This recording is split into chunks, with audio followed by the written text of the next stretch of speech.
Ocovita Literatura. Aqui temos cultura, com o mecenato da Fábrica de Água Preciosa.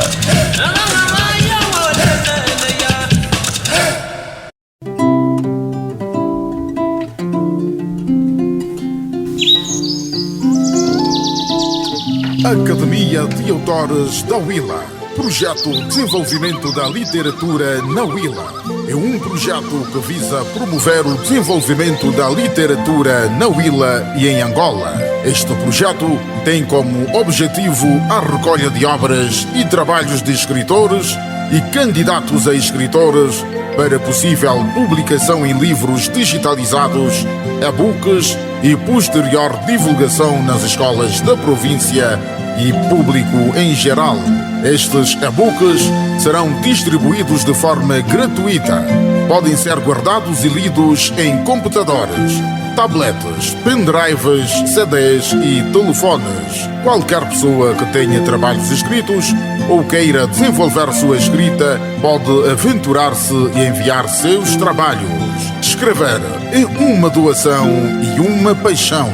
Todas as obras editadas serão publicadas no site Academia de Autores da Willa, Angola, e poderão ser lidas e baixadas gratuitamente.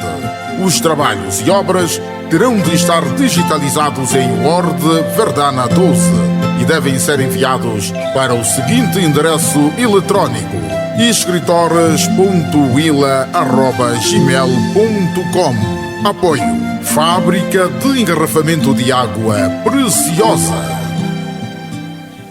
Podem ouvir-nos na Rádio Willa, segunda-feira às 15 horas e às quintas-feiras às 11 horas. E na Rádio Académica ISP poderão ouvir-nos todas as terças e quintas-feiras no mesmo horário, ou seja, às 13 horas. Concurso de poesias nas escolas da Willa. A ASA Willa, a Associação de Autores na Willa, e o Mecenas Fábrica de Água Preciosa convidam todas as escolas públicas e privadas de todos os municípios da Willa a desenvolverem concursos de poesias em cada escola. Ao final do ano letivo, cada escola apresenta uma coletânea das melhores poesias para serem publicadas em formato digital, e-book, e em formato audiobook no portal da ASA Willa, www.academiadeautoresdawilla.net, e no canal YouTube ASA Willa Audiobooks.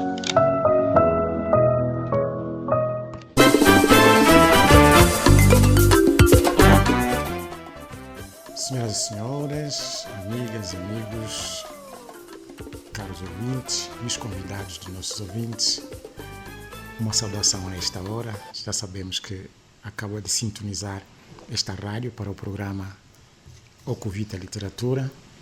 Já sabemos que o Ocovita Literatura tem a ver com a ASA Willa. A ASA Willa tem a ver com a Academia de Autores na Willa.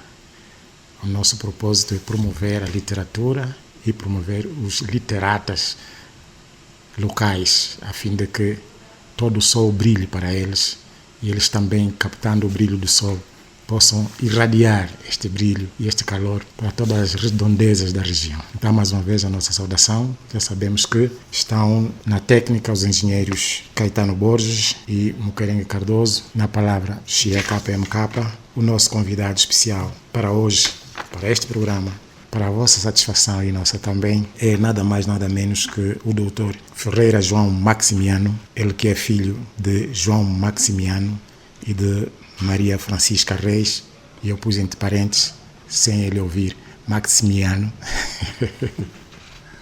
porque o senhor João Maximiano e a senhora Maria são casados, e então Maria Francisca Reis Maximiano.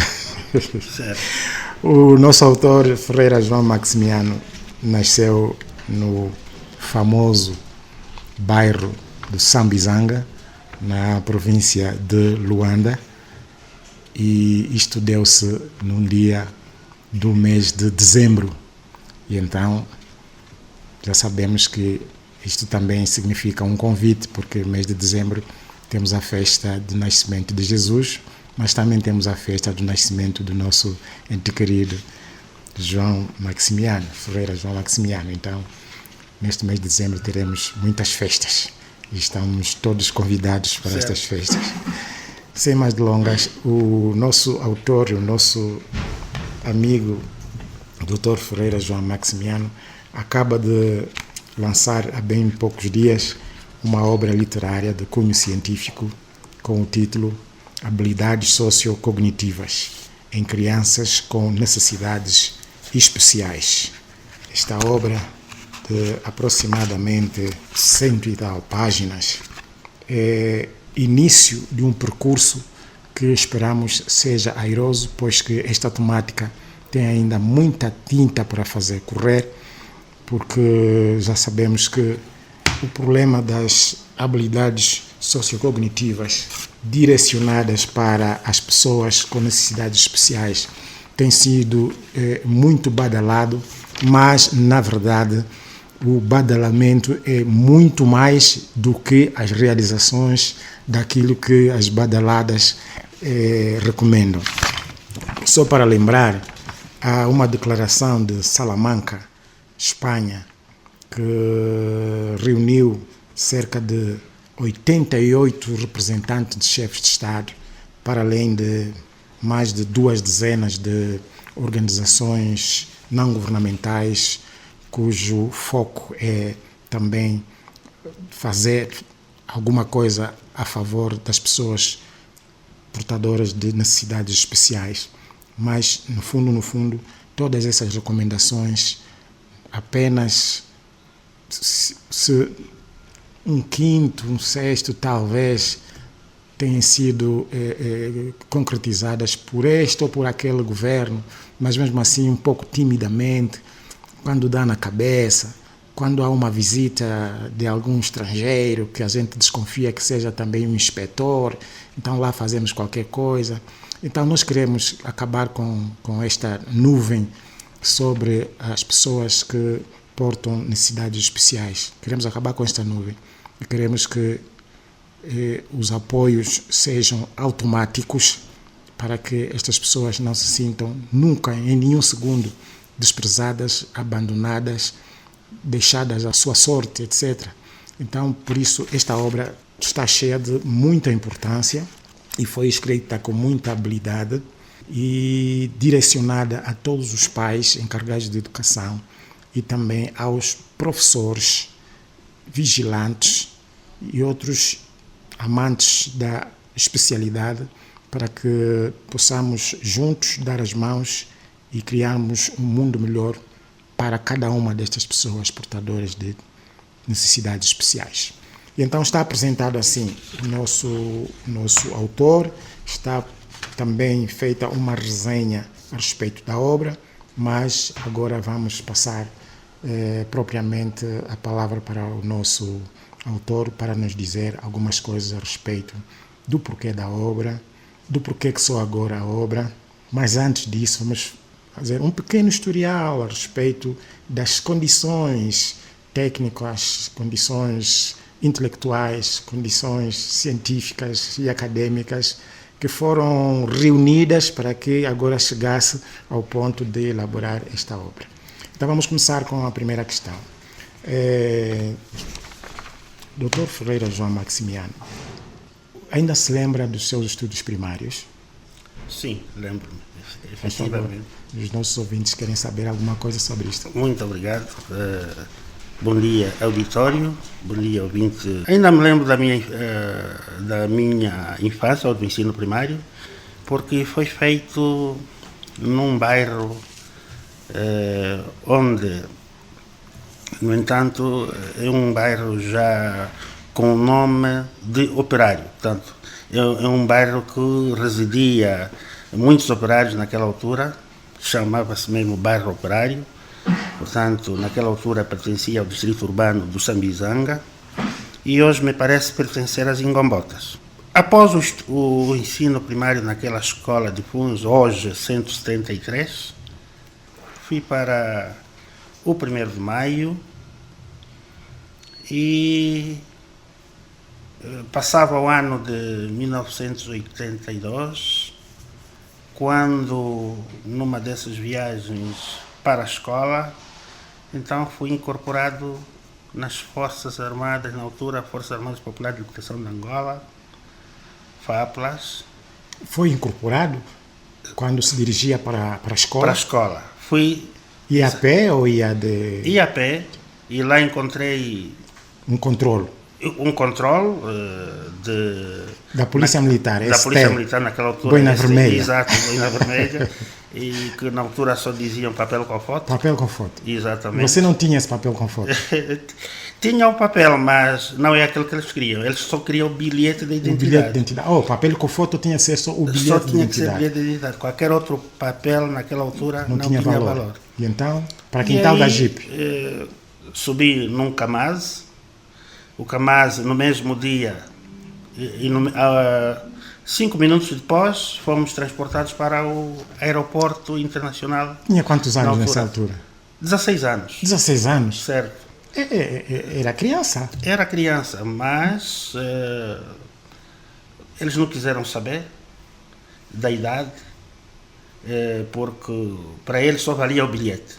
O outro tipo de documento não tinha importância. Mas como era alto, tinha assim um peito mais ou menos saído, pernas grossas, então eles viram que ele dava para ser um grande batedor, um infanteiro.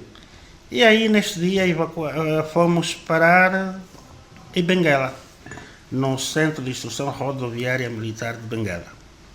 Estava a estudar na altura? Sim, estava a sexta classe. A sexta classe? Exato. Então, interrompeu os estudos para ir às FAPLA? Com certeza absoluta.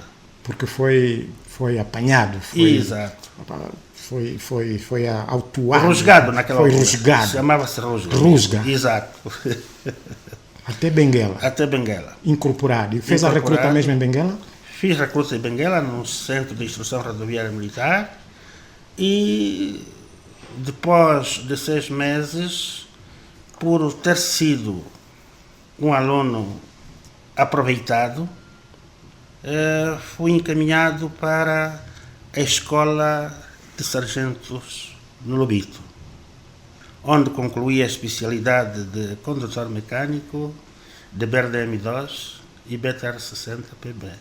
Um aluno que não concluiu a sexta classe, certo, foi à escola para uma técnica militar de ponta, naquela altura. BRDM, naquela altura, era uma técnica militar de ponta para os nossos países, não para os países de proveniência. Sim, sim. Mas para os nossos países era de ponta. Era de ponta. Então, um indivíduo destes, sem a sexta classe pronta, foi imediatamente impactado com uma tecnologia militar de ponta. Certo. E saiu-se bem. Saiu-se bem. Saí-me bem. Os angolanos são inteligentes. Certo. Com certeza. São inteligentes.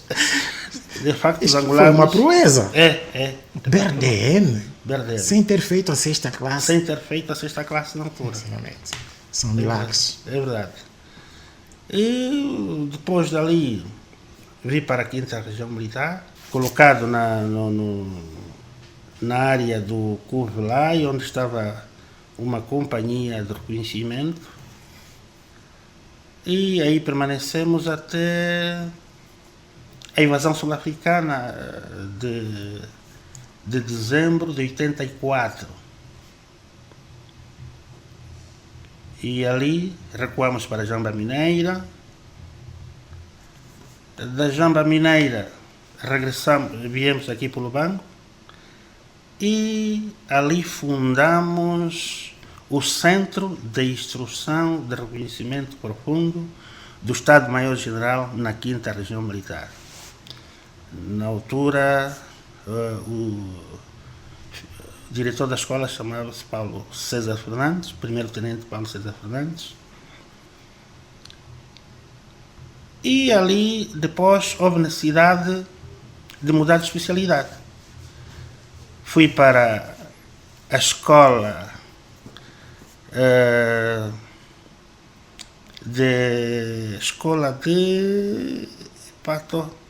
de formação de especialistas menores do SAME, é assim que se chamava. Formação de especialistas menores do SAME. Não PATA. Sem esquecer que não tem a sexta classe feita. Exatamente. Foi não PATA. Foi não PATA. Okay. E ali fiz o curso de instrutor sanitário. Instrutor sanitário. Exato. Sim, senhor. E saí daí, graduado do Corpo Atlético de terceiro sargento. Terceiro sargento. Exato. Regressado à unidade de origem, que era o Centro de Instrução de Reconhecimento Profundo, passei a ser instrutor sanitário do centro e, ao mesmo tempo, exercia a função de chefe do posto médico do centro. Chefe do posto médico do centro. Do centro.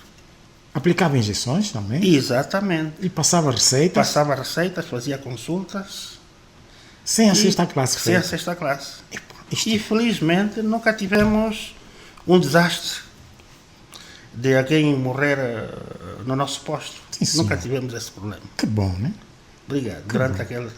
foi bom. Está Foi de bom. parabéns. Obrigado. Então, um indivíduo sem a sexta classe feita, com estas funções todas Exato. que mexem com a saúde das pessoas, a vida das pessoas, e saiu-se bem. Isto Exato. é mesmo milagroso. Sim, senhor.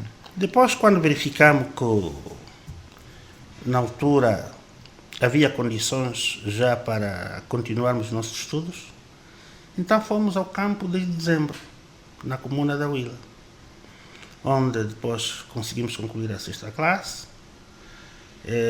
demos sequência, concluímos a oitava classe. Depois de algum tempo, E isso foi feito no período regular ou já no período não, noturno? já no período noturno. Noturno. No período noturno. Naquela altura, o campo de dezembro tinha essas condições. Campo desde dezembro. Certo, na comuna da Huila. Daí passamos mais algum tempo sem estudar, veio a desmobilização em 1992. Nessa Aí, altura já tinha nessa oitava. altura já tinha concluído a oitava classe, já colaborava na educação também, na altura. Para além de técnico de enfermagem, Exato. também era colaborador de Era educação, colaborador era da educação. professor, Exatamente. lecionava. Lecionava na escola provisória, Dr. Antônio Agostinho Neto, dava aulas de matemática. E daí, passando esse tempo, depois da desmobilização em 92, fui para a Chibia. A educação entendeu que, aliás, em colaboração naquela altura com as estruturas militares, aqueles que já tinham algum aproveitamento, então podiam ser colocados diretamente ali naquela área que dominam. E aí fui parar para a Chibia.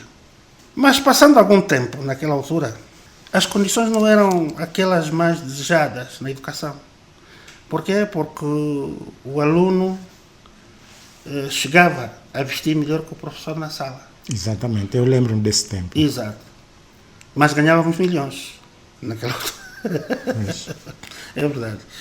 E aí apareceu um amigo e disse-me assim: sei que você tem algumas habilidades.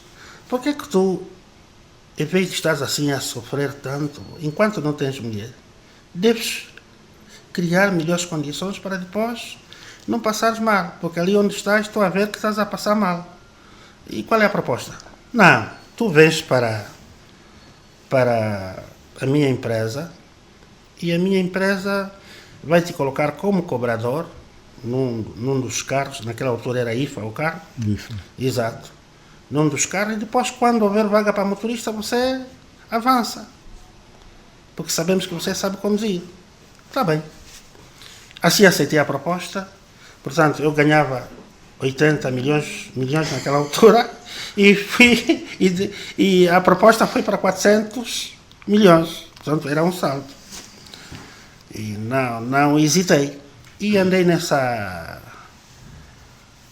encruzilhada durante algum tempo. Depois a empresa entendeu que tinha mesmo necessidades de motoristas e puseram-me à prova e saí-me bem também. Lá deram-me um autocarro, na altura um autocarro reconstruído, e fazíamos então Chibia, Lubango, até que decidimos abrir a rota do Cunene. E assim fazíamos Cunene, Lubango. Com os seus 400 milhões. Não, ali já subiu.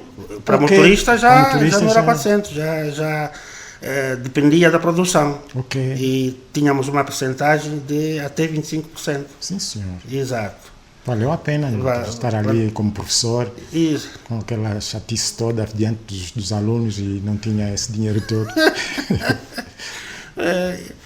E depois desse tempo todo, o que aconteceu? A empresa achou por bem ter outras rotas, começamos a fazer também Benguela.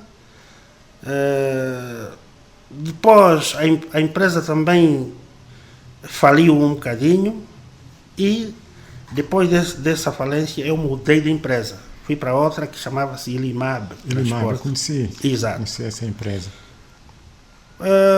Posto na Ilimab em Transportes, o trabalho era o mesmo, só que numa das últimas viagens, penso eu que foi em 2002, eu saio muito cedo daqui do Lubango, estava aí mais ou menos aproximadamente na Carrama, entre 7h30 a 8 horas. Fui atacado. Eu aproximei-me de um buraco, olhei para o lado esquerdo, havia lá um sujeito que estava encapuçado, que me chamou já a atenção. Olhei para ele e ele acenava para mim, penso que era para me distrair mesmo, enquanto eu entrava no obstáculo, e de repente olho para frente e vejo os vidros a estilhaçarem. Afinal já estávamos por baixo do fogo. Mas quando olho para trás, também vejo que os passageiros montoaram-se no corredor. Bom, tomei uma decisão rápida, saí do buraco a revelias, já não obedeci aqueles parâmetros, saí do buraco a revelia e lá fui acelerando até no antigo controle da Carrama. Aí parei o carro, sabia que estávamos em segurança, tem militares, e quando fomos fazer o balanço, tínhamos 5 feridos. 5 feridos. Não, muito graves. Um deles era grave. Um deles era mesmo grave porque atingiram-lhe na tíbia e na perna. As 2 pernas partiram mesmo. E aí não demorou muito, veio um Kamaz cheio de tropa, foi fazer a batida no local e nós fomos para o Hospital do Chulo, onde deixei os feridos, e os que estavam em condições foram comigo até Ongiva, onde os deixei, e no mesmo dia também não aceitei dormir no Ongiva. Voltei, eu e o cobrador, disse, não, agora podemos recuar os 2, porque nessa altura, se é mesmo o inimigo, essa hora já não está aí. Já foram embora, então temos possibilidades de passar, de chegar ao Lubango. E assim viemos para o Lubango. Vamos fazer uma vírgula ali, ou um ponto e vírgula. Muito obrigado. E vamos saltar para a formação. Como é que depois desta vida de motoristas, de emboscadas, não sei o quê, pensou e conseguiu continuar a sua formação? Porque na altura tinha a 8ª classe. Certo. Era necessário fazer a 9ª, a 10ª e tal, por aí fora. Como é que depois conseguiu isso e onde? Isto eu consegui no momento em que estive de regresso a Orcaves. Saio outra vez, exato, saio outra vez da Ilimab e regresso para Orcaves. Num desses dias, quando saía de Benguela, fiz uma análise profunda do que era a 8ª classe naquela altura e o que é que o futuro esperava de mim. Mas na altura, sem condições, cheguei no parque e conversei com o patrão que eu queria estudar. Mas, no entanto, se não houvesse condições de ficar no parque, eu preferia ficar em casa e tentar aumentar o meu nível de escolaridade. Também o que me motivou foi porque, na altura, aparece o Colégio Luntemo, com salas anexas, na comuna da Huila. Então eu disse, uau, agora chegou a oportunidade de tentar aumentar o nível de escolaridade. Mas como vou fazer? Deixar de trabalhar? Mas era a opção que eu encontrei. Tive que deixar de trabalhar mesmo e matricular-me no colégio Luntemo e começar a estudar. Só que na altura, como o negócio de viaturas era fértil, eu tinha alguns amigos que ficavam na fronteira.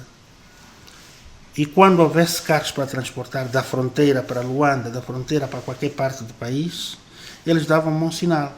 Epá, fulano, tem aqui carros para transportar. Estás em condições?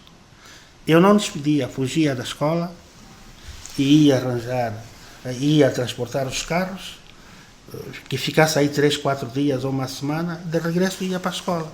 E perguntava aos colegas se fizeram alguma prova, e se fizessem, eu ia ter com os professores que já deram a prova, e eu fazia sempre a minha prova sozinho, sem problemas. Sim, senhor. Exato. Isto para acabar aquilo que antigamente era o médio. Exatamente. Isso para acabar aqui. Foi feito mesmo lá no Colégio na comuna Luntemo, da Huila. Comuna da Huila. Certo. Depois, como é que pensou e conseguiu fazer, entrar para a universidade? Aí, em 2008, surge um concurso público. Já tenho a 12ª.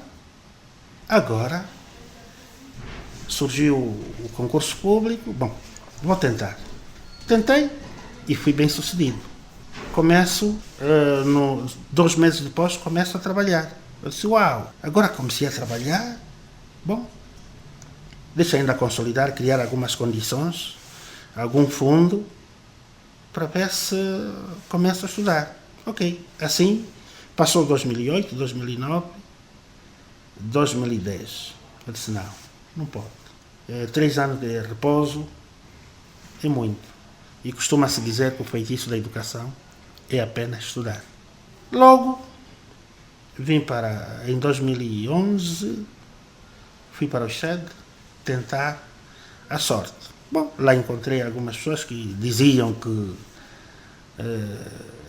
eu desta vez, se não conseguir entrar, já nunca mais vou tentar. Até éramos um grupo de 7 indivíduos, coordenámos todos, terminado o ensino médio, o antigo ensino médio, e fomos todos para o ISED, éramos 7. Lá fizemos o exame de acesso. Dos 7, apenas um aprovou, na altura. O seu caso? Que era eu. E eu até quando me disseram, na altura também não aceitei, não acreditei. Eu disse, como é possível? Se éramos 7, dos 7 só entra um. Se fizermos a mesma especialidade. Mas, afinal, cada um tem a sua maneira de realizar uma prova. E assim conseguimos entrar no ISED. E daí só parei depois da conclusão da parte curricular, em 2014. E em 2016 consegui defender a licenciatura com este tema mesmo que hoje nos trouxe aqui. O tema foi este: Exato. Habilidades sociocognitivas em crianças com necessidades especiais. Ok. E por quê que pensou nesse tema para a conclusão do curso de pedagogia ou psicologia? De psicologia. Psicologia no ISED. Porque eu verificava, para além do contacto que eu tive com os alunos da escola do ensino especial, mas também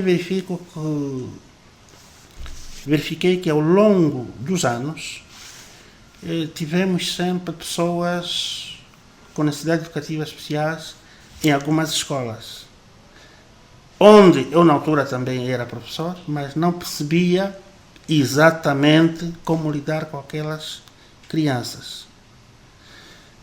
Então, aí surgiu uma ideia de,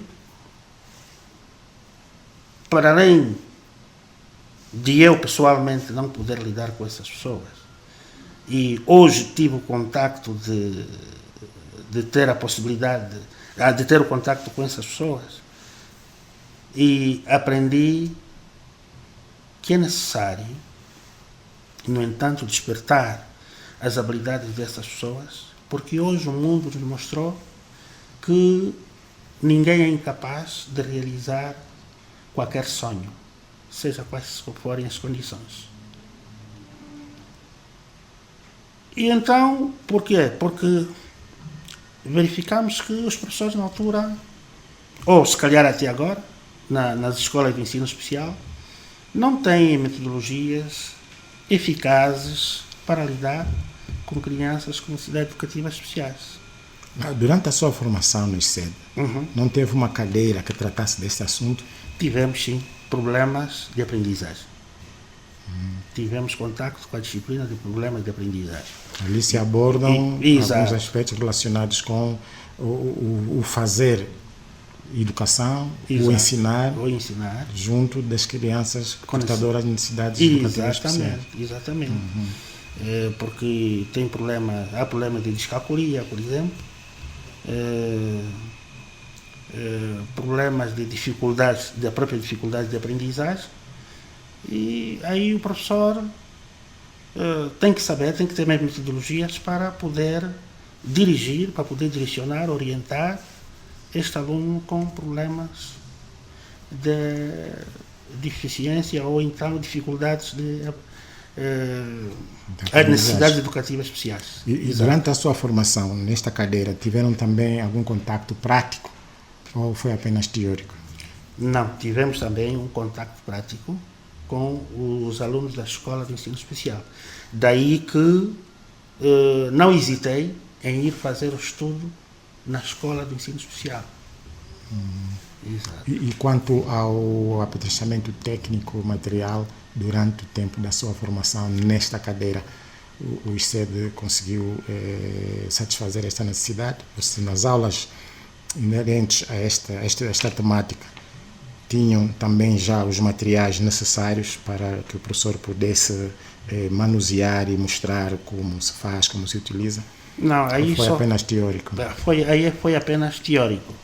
Por isso é que complementamos com a prática na própria Escola de Ensino Especial. E na própria escola, a turma em que vocês iam realizar as práticas, a escola tinha as condições necessárias para o ensino junto dessas crianças?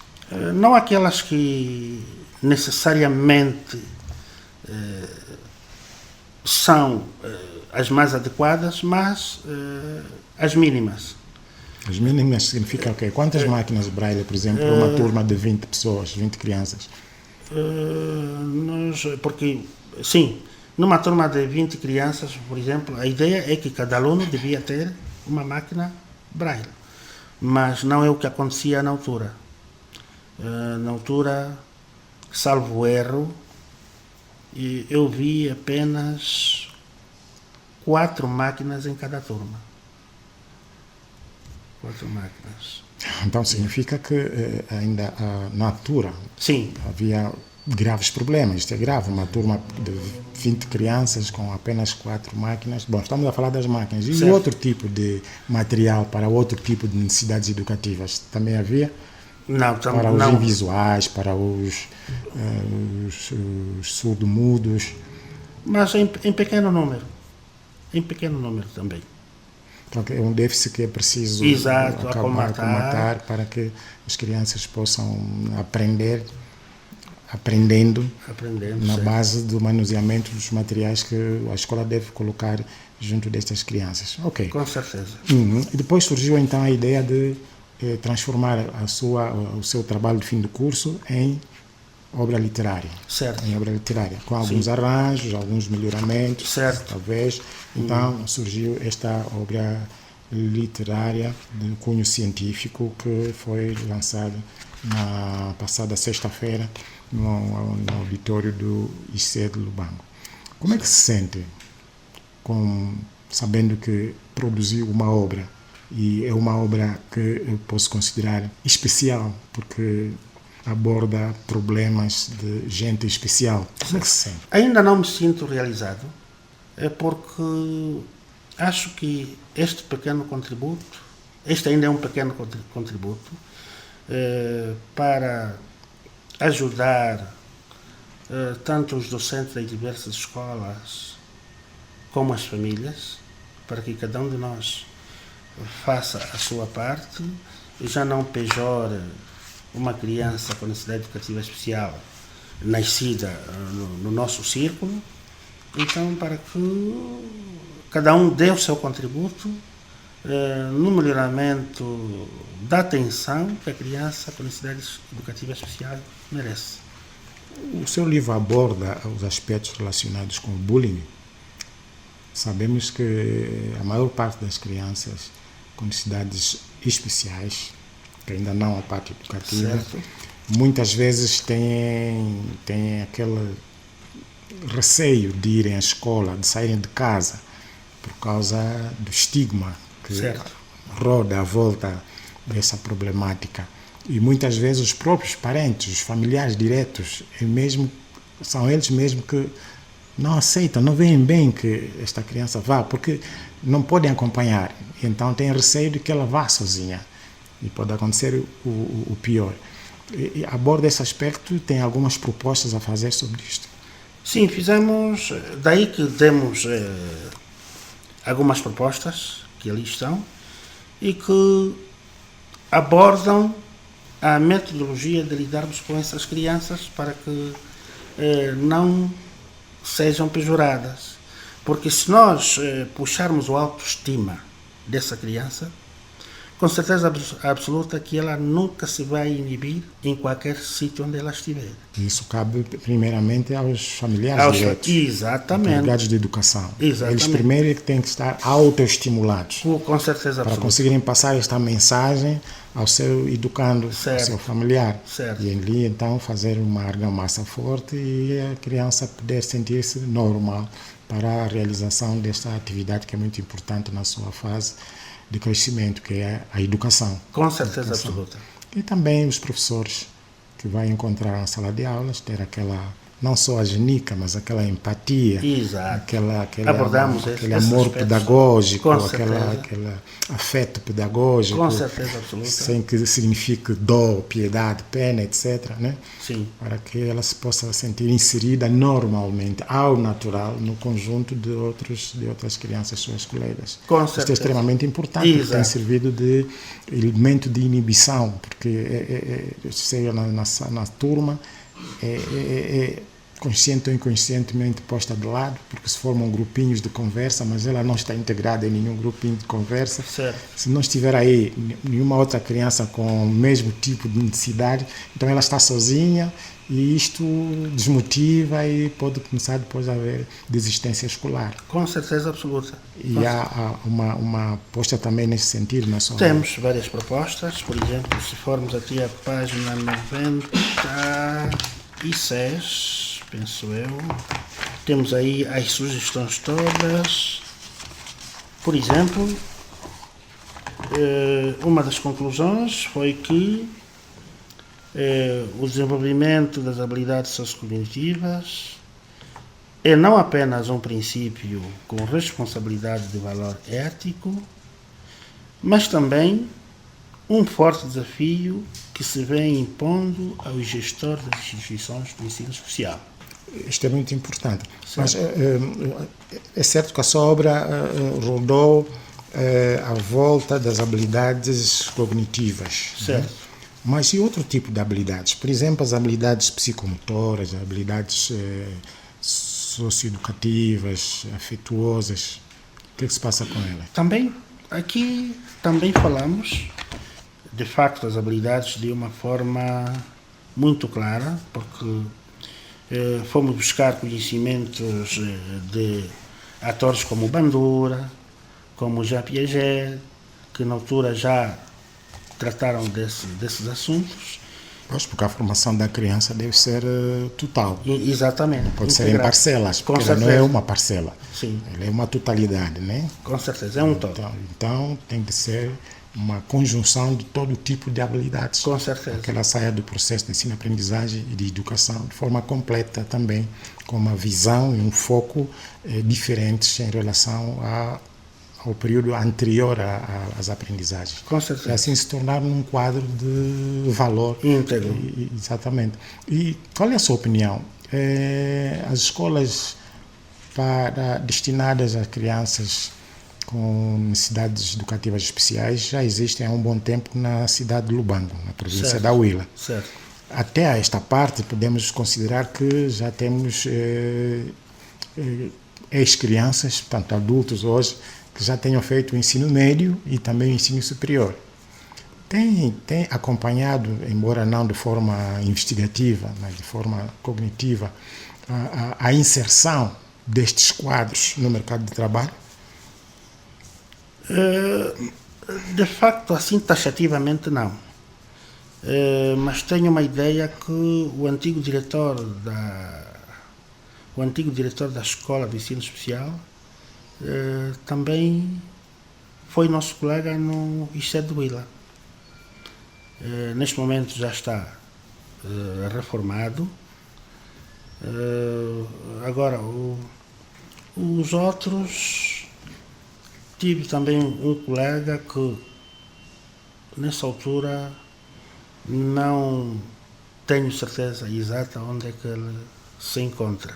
Não, quer dizer, existe um caso ou outro em que há algum aproveitamento destes quadros no processo normal, geral, de atividade, quer estatal, ou pública, ou privada.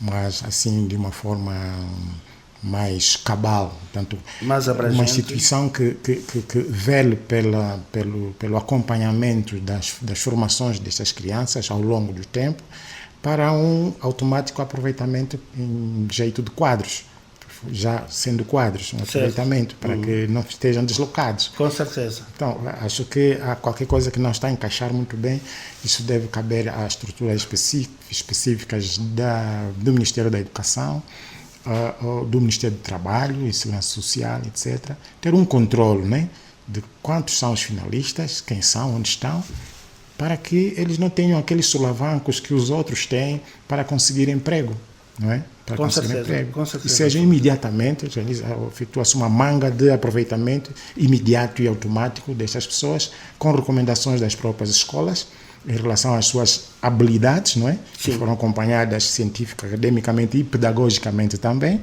para que eles sejam imediatamente inseridos no mercado de trabalho. Acho que é preciso chamar a atenção à sociedade sobre esse aspecto, não é? Sim, eu penso que nesse quesito havia, ou se há, uma lei, a Lei 25, salvo erro, de dezembro, penso eu, de 2002, que, no entanto, essa lei é governamental, que falava de uma percentagem atribuída a essa franja da sociedade para a inserção no mercado de trabalho. Está bem. Uma percentagem. Exato. Isso quer me dizer que se esta escola tiver feito finalistas, 50 finalistas, né, há uma percentagem. Vamos supor que essa percentagem vai fazer com que 20 indivíduos sejam encaminhados para o mercado de trabalho. E os 30? Ficam à espera sentados em casa? É terrível isso. Sim, é uma situação de discriminação. Exato. Pode haver percentagem. Exato. A escola tirou 20 finalistas, os 20 finalistas têm que imediatamente ser incorporados. Exato. Por que percentagem? Bom, isto é que me chegou ao conhecimento devido à investigação que eu fiz. Porque mesmo isso passa-se também com os antigos combatentes e veteranos da pátria. Ok. Portanto, tem uma percentagem que pode ser encaminhada para as instituições tanto de ensino como para as instituições de trabalho. Portanto, é uma luta que temos que fazer. Eu penso que com este livro lançamos as balizas para tentarmos persuadir as entidades governamentais, o Ministério da Educação e todas as entidades afins para que possam olhar com olhos mesmo de ver para pessoas com necessidades educativas especiais. Porque se essa pessoa passou numa formação e continuarmos a discriminar, claro que teremos uma sociedade doente na mesma. Teremos uma sociedade que em cima diz que em cima fala da inclusão, mas no fundo despreza a exato. inclusão. Realiza o contrário. Realiza o contrário. A exclusão. Exatamente. Esta lei que fala de percentagem é uma lei que exclui. Não exclui. Ditar percentuais significa excluir uma parte, e normalmente é a parte maior que é excluída. Que fica, exato. Isto é de facto pisotear os direitos e liberdades do formado. Já é formado. Exato. Tem de evidenciar agora as suas competências como quadro numa instituição ou pública ou privada. Não é? Com certeza. Estamos a ver que a tarefa de sensibilização das pessoas, sobretudo do legislador, não é? Tem de continuar, ou tem de ser um pouco mais forte. Mais forte, para que não saiam leis que claramente digam que é preciso excluir determinadas pessoas. Em vez de incluir a todos, tem que excluir. Sinceramente, isto é penoso, não é? É penoso. Bom, vamos fazer um curto intervalo com café e tal, depois voltamos. Muito obrigado.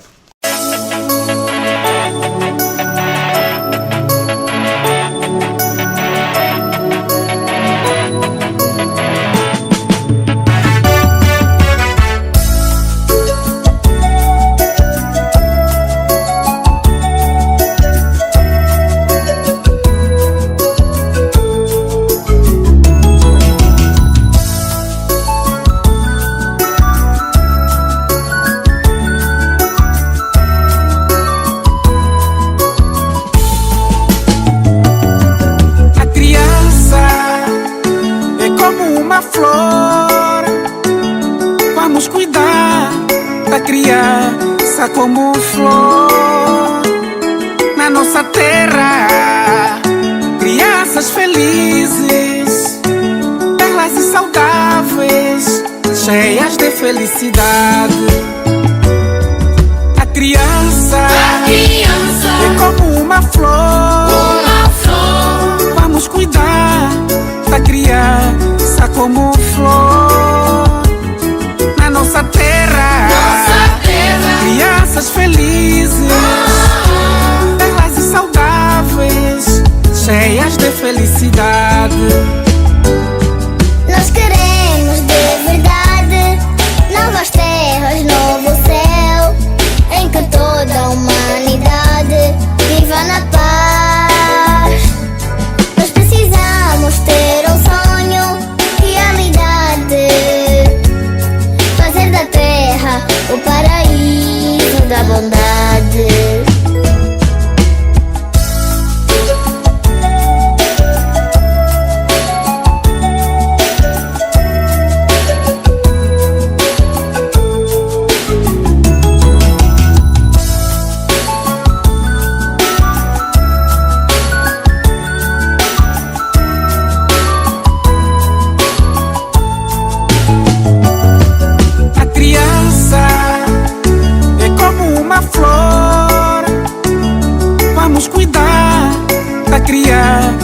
Como flor na nossa terra, crianças felizes, belas e saudáveis, cheias de felicidade.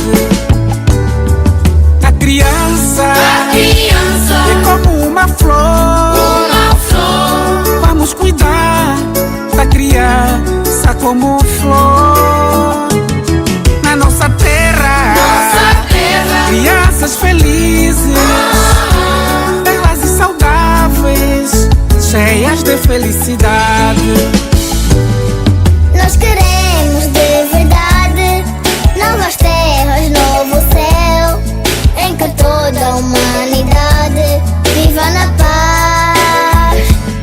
Nós precisamos ter um sonho, realidade, fazer da terra o paraíso da bondade. Fazer da terra o paraíso da bondade. Fazer da terra o paraíso da bondade. Fazer da terra o paraíso da bondade. Fazer da terra o paraíso da bondade. Senhoras e senhores, caros ouvintes, estamos de volta mais uma vez. Este é o programa Ocuvita Literatura, que acaba de sintonizar. Já sabemos que saímos às segundas, terças e quintas na Rádio Willa e na Rádio ISP. Então, estamos a continuar a temática sobre as habilidades sociocognitivas em crianças com necessidades educativas especiais. Ora, estamos a falar dos aspectos ligados à inclusão de todas as crianças, sem olhar a quem nem o que. Desde que sejam crianças, devem ser inclusas em todo o processo de ensino-aprendizagem. Quer dizer que os setores de educação devem ter as portas escancaradas para a entrada destas pessoas e também os braços abertos das pessoas que vão trabalhar com estas crianças de forma eficiente, de forma pedagogicamente inclusiva e também de competência didática para que estas crianças sejam formadas como quadros normais e serem integradas automática e imediatamente no processo laboral, quer público, quer privado. A educação inclusiva diz respeito a um caminho para a construção de uma sociedade também inclusiva, enquanto o processo tem por missão a ampliação da participação de todos os indivíduos em idade escolar nos estabelecimentos de ensino regular. É um desafio de cariz político, cultural, social e pedagógico que se propõe defender o direito de todos os indivíduos em idade escolar de estarem juntos, todos aprendendo e participando sem nenhum tipo de discriminação. Este é o desafio que todos nós temos conosco, não pela frente, mas já agora junto de nós, para que de facto a nossa sociedade não seja uma sociedade estratificada, tendo uns que podem, uns que não podem, uns que têm, uns que não têm, uns que têm oportunidades, outros que não têm, mas que todos sejamos uns em tudo quanto a sociedade deve, pode e tem de oferecer para os seus membros. Só assim seremos unos e seremos também progressistas e progressivos, de formas a que ninguém fique de lado de qualquer maneira, para que de fato, o progresso seja um bem que bafeje a toda a gente. Estamos aqui com o Dr. Maximiano, Dr. Ferreira João Maximiano, ele que lançou uma obra a esse respeito, para chamar a atenção a toda a sociedade em geral e em especial os especialistas formados já pelos SED, Willa e outras escolas para atenderem a esse tipo de situações educativas, no sentido de se tornarem os heróis que a sociedade precisa para fazerem outros heróis no processo de ensino-aprendizagem, sem excluir ninguém, a fim de que, de facto, nós tenhamos o sol a brilhar para toda a gente e toda a gente possa também apresentar este brilho para o caminho que a sociedade deve percorrer para o seu desenvolvimento. Outros aspectos ligados a isso devem ainda ser abordados, mas não neste programa, talvez num próximo programa, pois que estamos pressionados pelo tempo em função das grelhas que a nossa rádio tem, é preciso respeitar os compromissos e assim vamos finalizar este nosso programa, vamos fechar, mas sem uma palavra última do autor desta brilhante obra, este instrumento de trabalho nas mãos dos professores, dos pais, encarregados de educação, auxiliares, vigilantes, etc. Todo mundo tem de ter esta obra para que sirva de instrumento para a solução de vários problemas relacionados com as metodologias e também com as técnicas, os procedimentos necessários que toda a gente tem que conhecer quando estiver a trabalhar com crianças com necessidades educativas especiais. Por favor, Sim. A última palavra aos nossos ouvintes a respeito disto. Bom, a última palavra, como dissemos, vai para as instituições afins. Estamos a falar exatamente do Ministério da Educação, das instituições do ensino superior, dos institutos médios e das escolas do ensino geral, para que cada um de nós possa fazer alguma coisa em prol das crianças com necessidades educativas especiais. Só assim teremos um futuro airoso, um futuro brilhante, porque todos nós somos poucos para reconstruir ou construir Angola. Exatamente, somos poucos, mas temos também uma contribuição de instituições internacionais e mundiais, portanto, apêndices da Organização das Nações Unidas, como é o caso da Unesco, o caso do Unicef, PNUD, do Banco Mundial, Organização Internacional do Trabalho, Organização Mundial da Saúde, a UNDP, a ILO e a WHO. Então, por imagem destas instituições, também precisamos que na nossa província da Huila se criem e estruturem instituições afins para, em bloco, podermos acudir a estas situações. Quer dizer que os nossos bancos também têm uma palavra a dizer, porque é necessário que as escolas estejam apetrechadas com toda a tecnologia necessária para acudirmos a estas necessidades.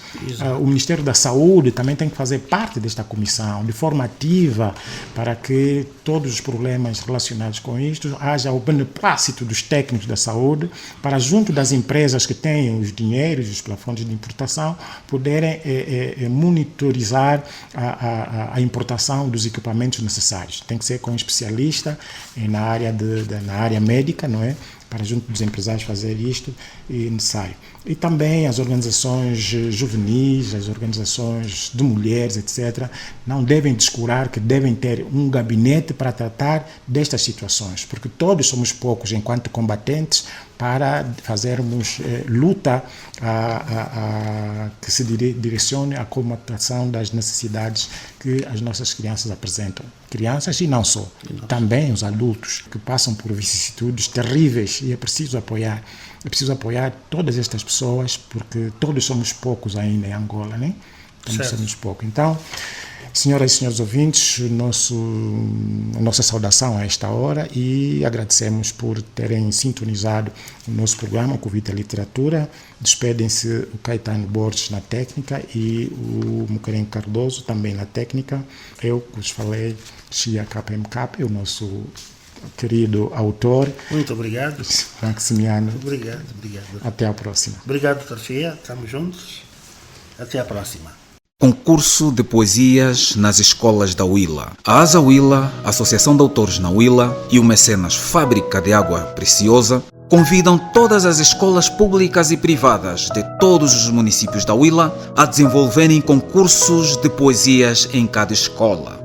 Ao final do ano letivo, cada escola apresenta uma coletânea das melhores poesias para serem publicadas em formato digital e-book e em formato audiobook no portal da ASA Huila, www.academiadeautoresdahuila.net, e no canal YouTube ASA Huila Audiobooks.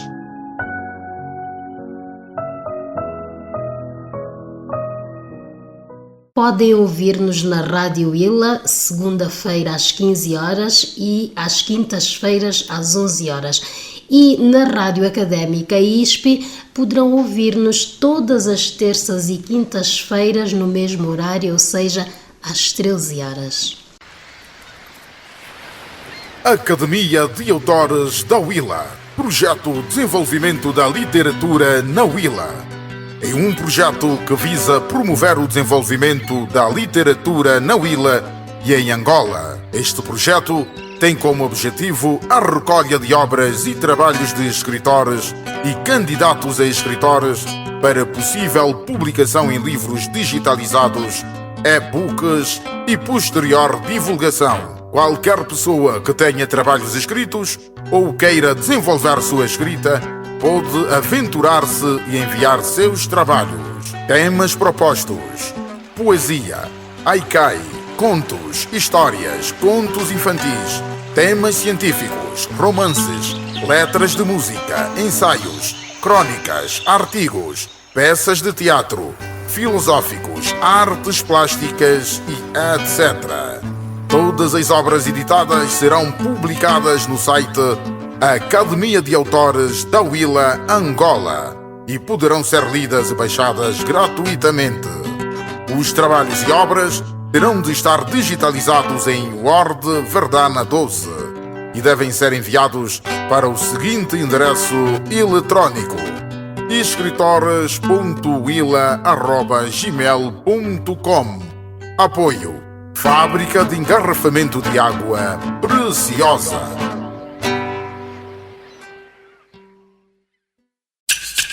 Ocubita Literatura, aqui temos cultura, com o mecenato da Fábrica de Água Preciosa.